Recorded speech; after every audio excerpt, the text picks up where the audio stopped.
shadows have offended, they but this, and all is mended, that you have but slumbered here, while these visions did appear. And this weak and idle theme, no more yielding but a dream, gentles do not reprehend. If you pardon, we will mend.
Doesn't have to shine, Melvin. I was just thinking, no.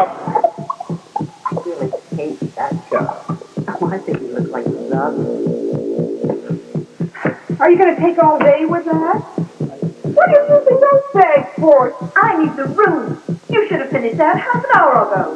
You've been using those bags. You've been told that before. Do you mind? I have a customer. Not that way. Let me show you how to do that. I'm going to go to the third floor and clean up.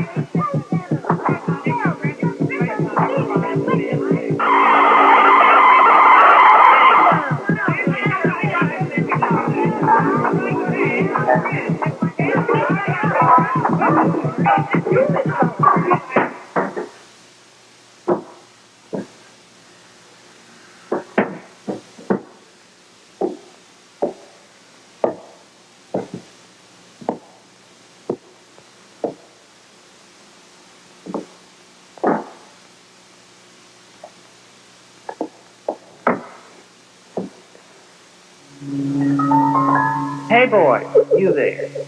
How about giving me a hand? I don't know where that damn sales lady went. These lousy buttons. You want me to button you up? Sure. I'll button you up. What did I tell you to do? I told you to move the boxes to the closet, not to mix up the slips and petticoats. They go in separate boxes for a reason.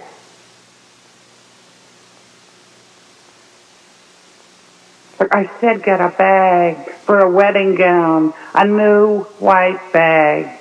I can't do anything with this. Take this back upstairs and bring me a white bag. New dresses go in new bags. That's the way we do. Oh, Melvin. What are we going to do with you?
Melvin, how come you don't like us, Melvin? Wouldn't you like to have a girlfriend? I'll be your girlfriend.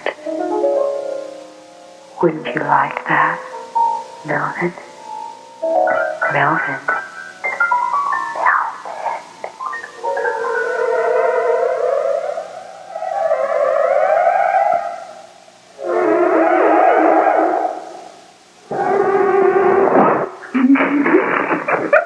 It's all right, Melvin. Nice boy. A nice young mama's boy. Oh, make someone a great wife. 26 years old and doing woman's work.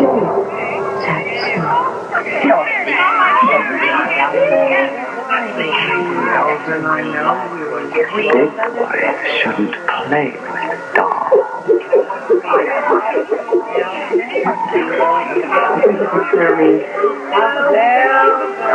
Well, I seem to recall that you were not smiling.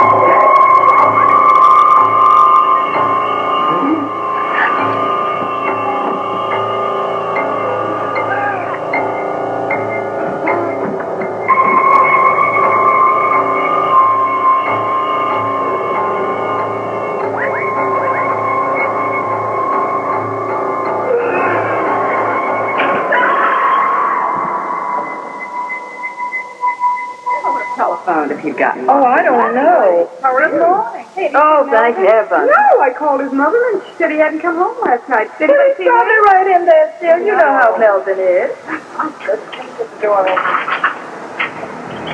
Oh, at last. Come on, man. Melvin?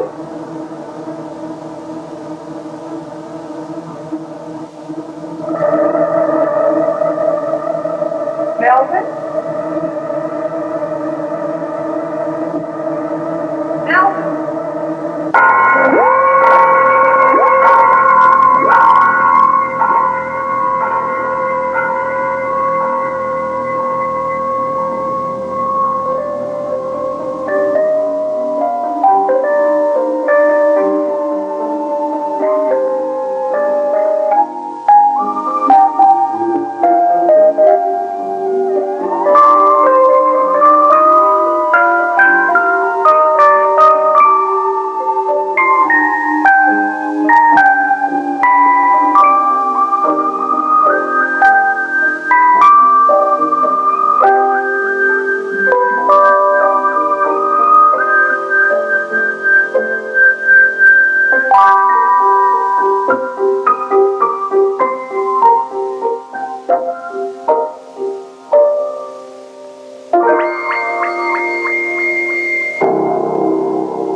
So, welcome to Gravity from Above, and today we have a special treat. We have my old friend Todd. We've known each other since 1980, and we were both part of this thing called the New York Arts Group.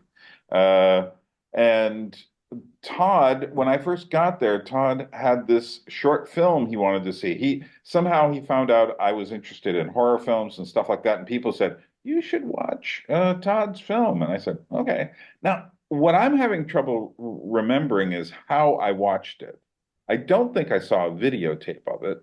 I think it was the film itself, but I'm trying to guess where the I Well, I'm hoping that you saw it at the premiere at the Bleecker Street Cinema, because that would have been the place to see it in 1980. Yeah, but that would have been what month of the year I have no. Because I arrived on like October 8th, John Lennon's birthday. Okay, And so you probably didn't see it there. There was no video back then. And I'm trying to think if you ran a projector and showed it to me. What was it? A 16 millimeter? 16 millimeter. It may have been on a flatbed editor. I have no idea. Yeah. I don't remember either. Well, what's funny, the reason we're doing this is because there was someone who put that in a list of like their most interesting discoveries of the year. And you wrote a little Facebook thing saying, "What is this?" This is quite surprising. And I don't know if you went and looked at that particular YouTube channel, but I think it had gotten like 25,000 views. Wow. Quite a Wow. few. And Wow. what occurred to me was, well, for one thing, I watched it, and I watched it on this television screen behind me. And when you blew it up that big, it was just like you just saw all this noise. And I said, I want to get rid of that noise. So I downloaded it off of YouTube and spent a little while. Unfortunately, because we don't know, do you have like the elements there, the original elements? Oh no, No, it no, probably no. disappeared. Because I Yeah. remember I actually moved into your apartment after you left, and you Right. left stuff behind. I remember there was a couple little film canisters that had little pieces of stuff, but I don't remember the whole film being there. Oh, that's hilarious. And yeah.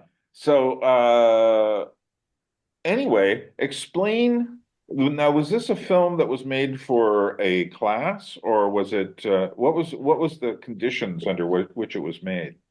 Yeah, my first year, I transferred to NYU from UVA, NYU Film School.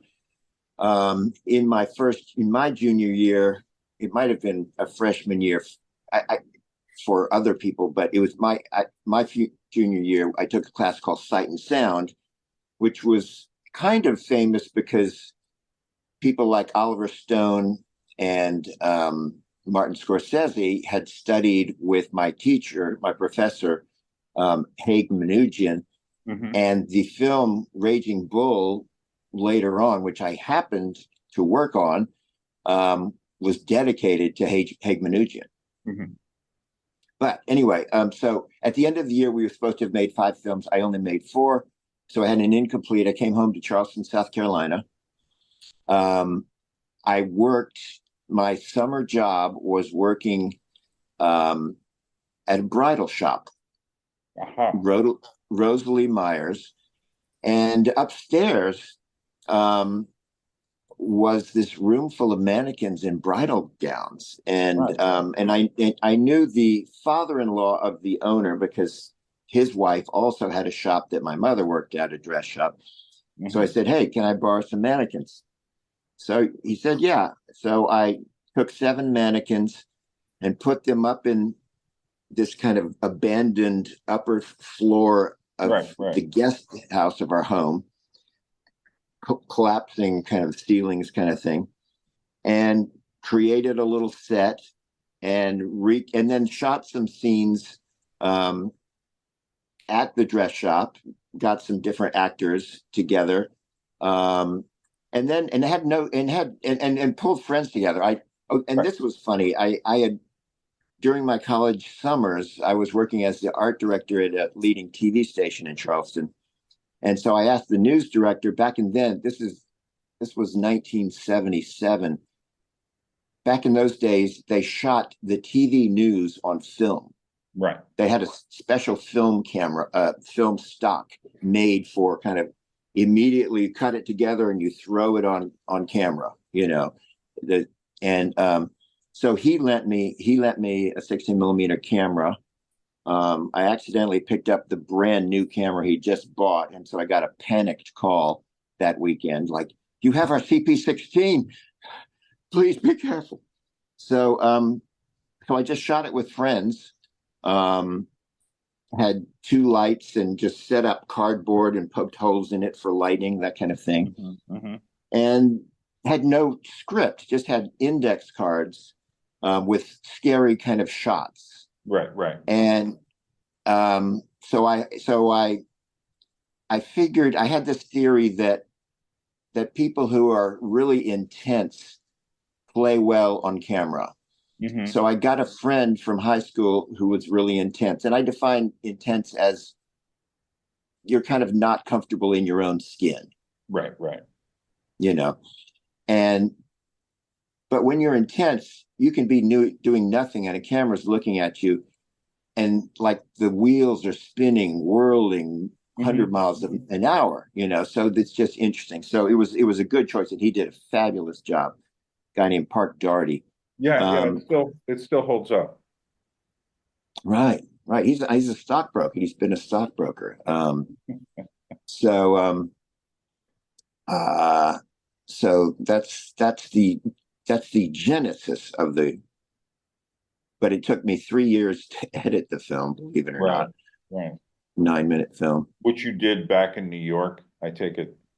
Yeah, so I edited at NYU, then I graduated from NYU, still editing. I went back the next summer and shot more footage because I realized, I basically created this story Right. in the editing room, editing on flatbed Steenbecks, they were called, Right. and then by the third year, it's kind of like, gosh, are you really still editing that thing? It's like, it was like, are you delusional? What are you doing? Right. Okay. You're editing a 10-minute film 3 years later. But because I didn't have any budget, never had any budget whatsoever, I had to use free services, and you'd get like 4 hours, and it would take you the first hour and a half to just kind of set up a trim bin of all your shots, Right. and then All then that you're stuff kind of that all that stuff that people do digitally now, you were doing by hand. right, exactly. And then once you're ready, you've got about 2 or 3 hours to edit, and now you've got to spool everything together, close it up, and head back through the rain and sleet to your apartment. So it took 3 years. My grandmother, I think, lent me the $2,000 I need for post-production. So that's my. Well, our mutual friend Bob Fair's score holds up quite well. And I think part of it is that because it's this early electronic sound, there's something about it that, to our ears now. And I think this is why the whole film, I went and what you should do someday is go look at that particular version that's listed in the YouTube video or in that article that you were discussing, and just read the comments because they're really interesting. Because everyone's saying, yes, this is so creepy and all of this. And what's happened over the years that wasn't quite as true then is that there's this category of the creepy, which has kind of taken over. So people now, for instance, do you remember people being afraid of clowns when you were growing up? Because I don't. Oh, when did Fear of Clowns begin? King. I don't It's remember. Was it. that okay? Yeah, yeah. Okay. That and there was John Wayne Gacy dressing as a clown, but it was people putting these connections together. But part of it is things like clowns, puppets, dolls, mannequins, Right. all have this weird Right. effect on people now. And some people say, about the uncanny valley theory? No. In the uncanny valley theory, they say that in robotics and androids and things like that, the closer you get to looking and acting human, there is a level right before it can fully imitate the human that's very disturbing to us. And some people have tried to explain this creepy effect that way, but I don't think that's it. I think that we've got a couple generations now of people who've seen so much digital imagery and so much very professional looking images. For instance, even their horror images are so well, made and such that when they look at things that have more of a old-fashioned homemade feel, it strikes them as very strange that they look the way they do. So old Halloween masks, if you look at photos of Halloween masks from the 1930s, I mean, you probably remember the film version of To Kill a Mockingbird. And there's this section where Scout is dressed up in this weird thing wandering through the forest. Well, that would be really creepy to people now because it's also homemade and it's in the woods and then you've got Boo Radley and that stuff. For some reason, that aspect of things being scary has multiplied. So, certain kinds of, I think the face paint of clowns just strikes people as so unnatural now. Whereas when I was young, I just laughed at clowns. Back in the 1960s and early 70s when I saw circuses and stuff, I never thought to myself, Bozo the clown is scary. I never thought Ronald McDonald was weird looking. I just thought they're clowns. Right. And in fact, I have a couple of books here of clown reference material. And one is an encyclopedia from about 1980, and the other book is, I think, from a little later. Anyway, neither of them mention anything to do with a fear of clowns. And so it's actually quite a recent thing. No matter how much Stephen King tries to say that it was always this way, because it just wasn't. But any more than those old Halloween costumes struck people as being creepy the way we use the word. So Right. I think that's what the nerve Living Dolls hits, is it hits that creepy nerve. And some people like to have that nerve scratched. And that's the kind of comments you get below your video. So what I'm hoping to do is take my cleaned up version, which obviously you own the rights. So take that and then addend this short video, this short explanation at the end, so that people have some sense of how it was made. Um, Our good friend artist Christine Anderson, I remember at a certain point I heard her voice, Melvin. I said, "There's." She was very reluctant to do that. She hates horror, scary films, and I had to really talk her into it, and she did a brilliant job. Yeah. You know, she's a pretty established artist, you know, and I think that was yeah. But when I watched it, I was also really impressed by the angles, and I really liked some of the still shots that you did. They weren't still camera shots, but still with the movie camera, but just or a slight movement around it. And I think just the credits alone, the opening credits, establish this very interesting mood, you know. I mean, obviously, it's not a great work of art, you know, because, you know, you didn't have that much money. But nevertheless, I think it really holds up, you know, which is more than you can say about a lot of student films from that era. Well, it's funny because you never see opening credits in a student film, first of all. Yeah. So the way that came about is that I told Robert Fair, kind of the kind of music. There was a song that I had that we all know that has this interlude with flute, I think, in piano or something. So I said, let's do that. Mm-hmm. And anyway, he came up with such a great score. I'm like, I don't have any place to put this. So he and I grabbed a tripod and a bag and put this little camera in there. And then we just walked around Manhattan looking for places with mannequins, because they still had mannequins. You know, you don't have mannequins anymore today. I mean, usually they're headless or they're, you know, right. They take away the whole scary thing. Right. And so we were doing it illegally because we didn't have a permit. So we would just quickly go in, set up a shot, catch it, put the bag away, and walk away. Mm-hmm.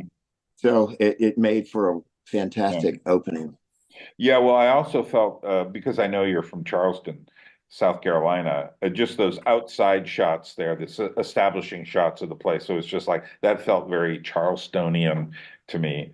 And I've been to Charleston once, and I thought to myself, why hasn't this city been used in movies? It's a fascinating city, still is. My God. And I mean, can you think of any movies that ever used it? There. I think The Patriot. There's some historical films that have used it. Right.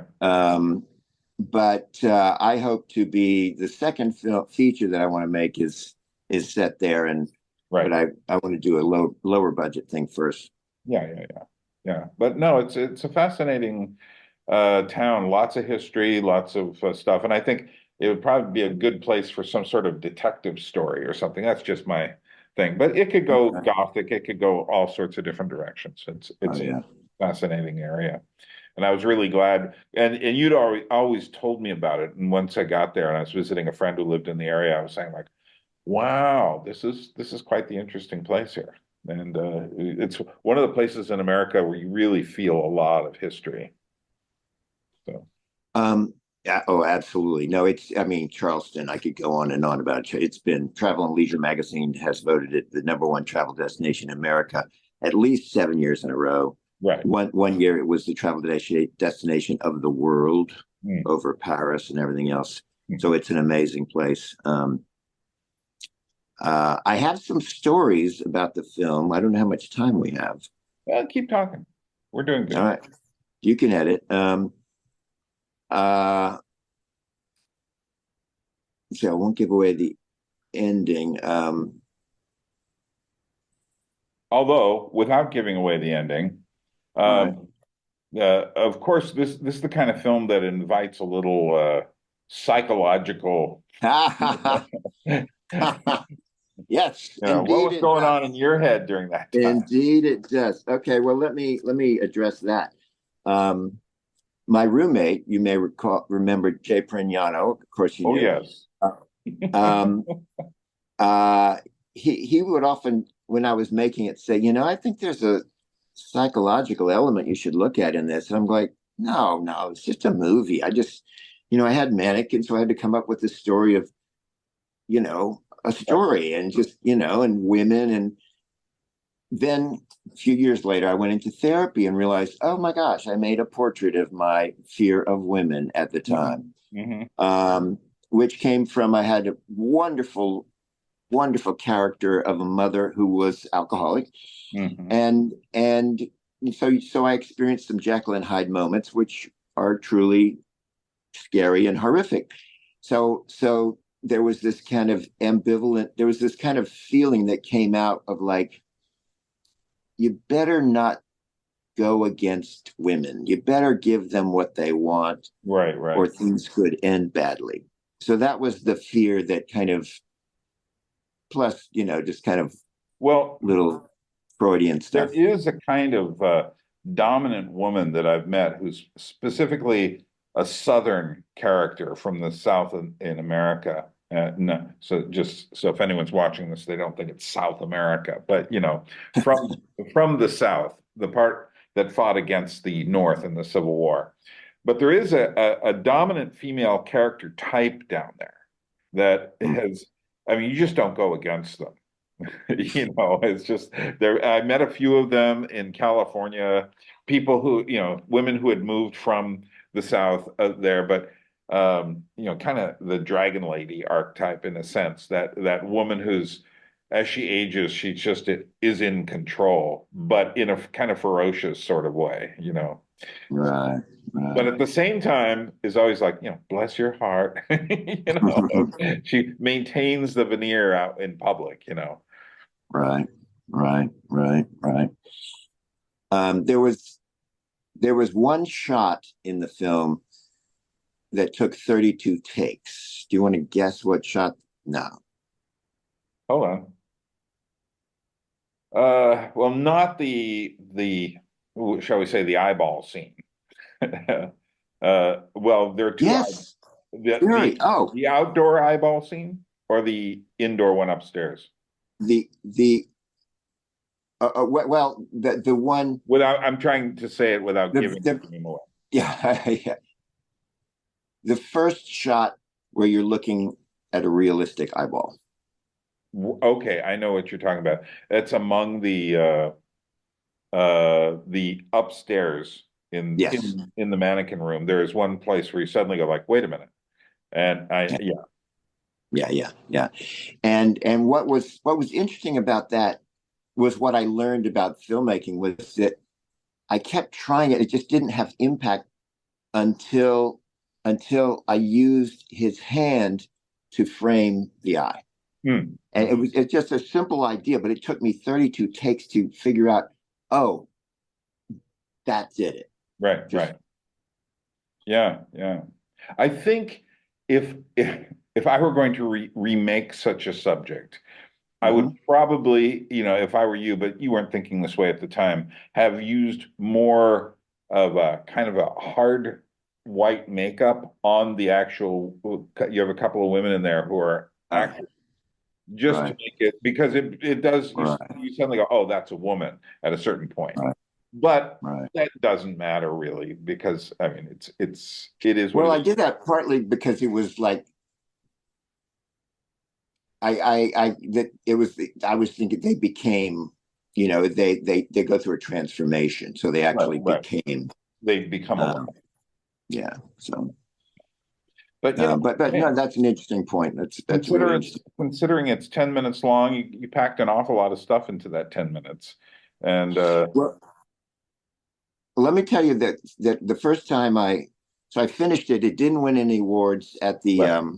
NYU Film Festival, but then I submitted it to this festival that was kind of the biggest festival of short films that I knew of, and it didn't win anything. It didn't even play there. So I thought, oh my gosh, this is a terrible film. I've just wasted 3 years. Right. And didn't do anything for 6 months. And then I thought, well, I'll try it again, send it off. And then it won a Cine Eagle. And this probably doesn't exist anymore, but it meant that it was chosen to represent the U.S. in foreign film festivals. So they automated the process where they just said, we want to send it off to Australia. So like, great, I'll send you $20. And then it won first prize in Melbourne, Australia, second prize in Spain, in Belgium, and Badalona. I don't know, it's Barcelona or Badalona. Anyway, Barcelona. In Spain. Barcelona. But I don't think it was Barcelona. I think it sounded like Barcelona, but anyway. Well, they pronounced it Barcelona. No, I know. Yeah. But or it could have been Valencia. So, is there a Badalona? No. Anyway, doesn't matter. And it won all these awards, Best Entertainment Film in Jacksonville Film Festival. And then what was really fortunate was that cable television was just beginning. So this is 1980, the beginning of cable television. So they would have these gaps in programming where they would need interstitial programming. They'd need some filler for 10 minutes. Right. So literally for 13 years in a row, this film was rented. I made money on this film, from USA Networks, HBO, Cinemax, wow. Every cable network rented the film. It literally made its money back. Nice. And which is and scared the hell out of a lot of 8-year-olds based on the YouTube comments, Well, to let people know, this film seems to have this copy seems to have been jacked off of one of those television showings, which is why it isn't a film print. It's and according to you, the film print is probably pretty unusable these days. So I actually have in some odd format that probably doesn't exist anymore, 1-inch magnetic tape or something. I do have everything up until the end credits. So there is that. Right.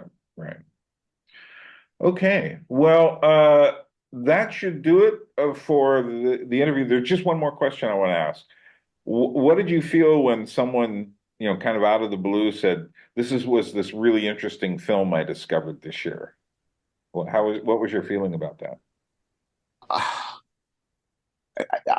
I'm agape and aghast, and in fact, I looked up on IMDb recently. There are 2 reviews of this film. It's literally under 10 minutes. It's a 9-minute film, and there are people took the time to write reviews of it. Wow. So I'm thrilled.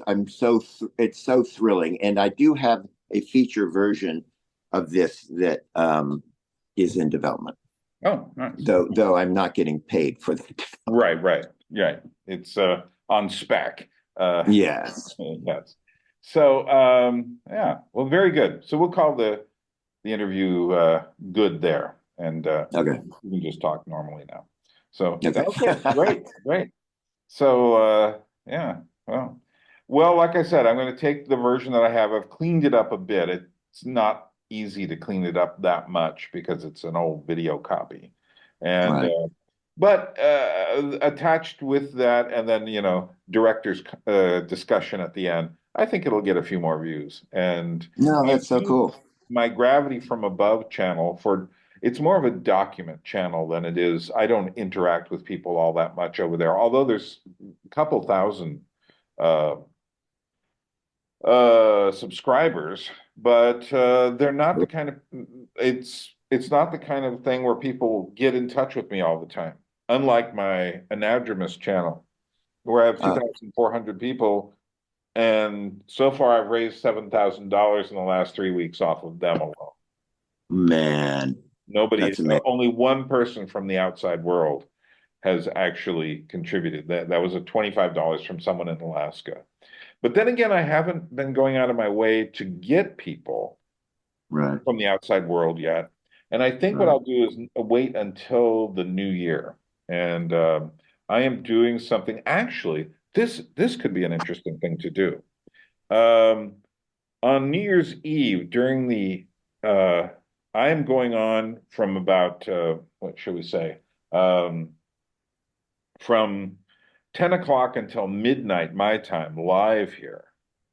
And I am wondering if on New Year's Eve you're free at about 10 o'clock in the morning to spend maybe a half hour to an hour with me. I'd love it. I'd love it. So what I'm going to do is actually show the film because I can, there's this company called StreamYard. We can show the film that I've rebooted and then we can talk about it. And I'll be pitching. We'll be kind of building up to the New Year's. I'm not going to keep you with me until midnight, but like I say, half hour to 45 minutes or something like that. That'd be fun. This is a special kind of treat, and I think it would be interesting for everyone. And, that'd be great. Yeah. And by that time, I will also get it on the up on Gravity from Above. So that way, in fact, we'll time it for showing up right then, so people can go watch it again. By the way, one just little anecdote. Part of the film, I was working on Raging Bull, working for for De Niro's assistant and Scorsese's assistant, right? During post-production of Raging Bull. As you know, the film won Best Editing Oscar, that year in 1980.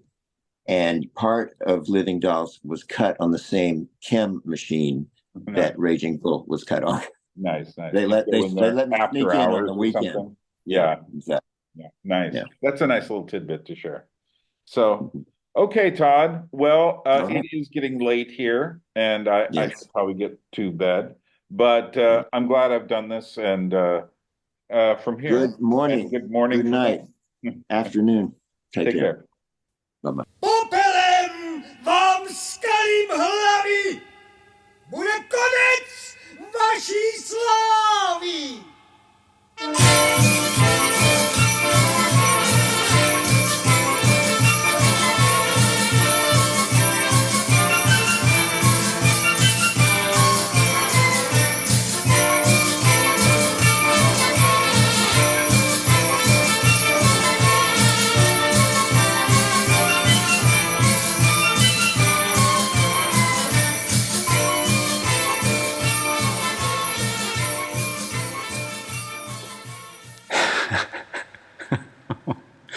Oh, this is hell. I never would have. You remember being roasted on the spit, sulfur, brimstone. What a laugh. As if they needed it. Hell is just other people. Oh, darling. Leave me alone. She's between us. I can't with her watching. Now face as though she won't watch any longer! What are you doing? Are you crazy? You know perfectly well I'm dead. Dead? Dead! Dead! Dead! You can't kill me. Not with knives, guns, poison. It's already done, you understand? And we're together from now on forever. Oh my God, it's so funny. Forever!